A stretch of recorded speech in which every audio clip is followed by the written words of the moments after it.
Il fallut attendre l'après-midi pour enfin avoir l'explication de cet étrange phénomène par des hommes habillés en esquimaux. Le gouvernement venait de faire afficher une proclamation. Français, les prévisions établies par un grand savant étant malheureusement fondées, la planète est en danger. Le pôle Nord vient de basculer. Et une fâcheuse coïncidence a voulu que cela se produise au moment où le gouvernement a failli basculer aussi. Le gouvernement prend des dispositions. Les représentants de la nation siègent sans arrêt, jour et nuit, grâce à des boissons chaudes. On ne manque pas de charbon en raison du pôle charbon-acier. Les plus hautes personnalités du monde scientifique étudient les moyens de mettre d'aplomb ce pôle ébranlé par des explosions atomiques successives. Que tous les bons Français se regroupent autour de leur gouvernement. La hausse de la laine va être jugulée. Le gouvernement prendra toutes ses responsabilités. Signe très grave en vérité, car c'était bien la première fois qu'on voyait ça.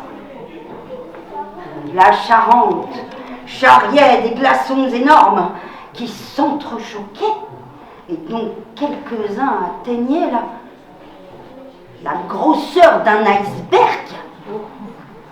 Le pont suspendu de Tonnet-Charente fut heurté,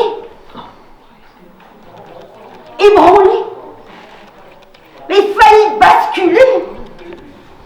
Sur ces blocs flottants, on voyait des animaux bizarres, pingouins et autres cormorans.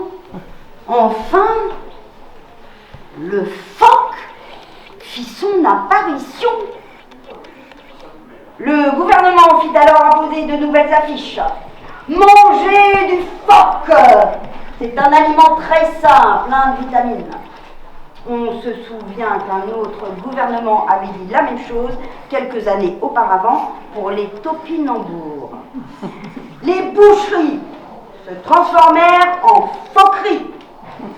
Il n'y eut que quelques lettres à changer. Au bout de 8 jours, le filet de phoque était monté à 300 francs le kilo. Les journaux ne paraissaient plus. On ne disait plus la messe. On ne sonnait plus les cloches. Sur la porte de la Perception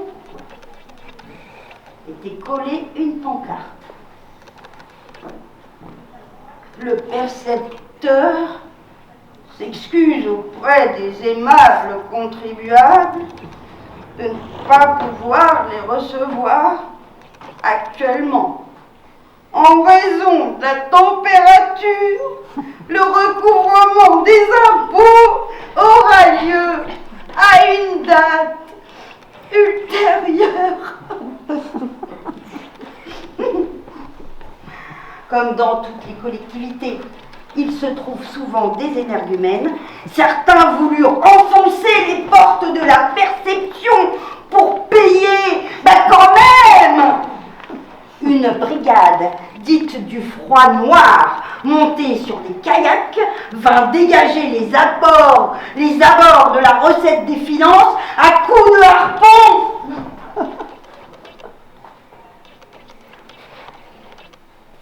Les capitalistes ne pouvaient plus manœuvrer.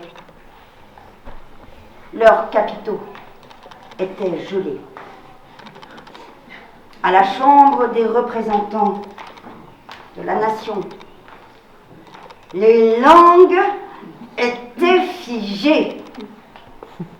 Et pendant les suspensions de séance, les députés s'amusaient dans la cour à construire un bonhomme de neige qui représentait un président du conseil introuvable depuis 6 mois. Et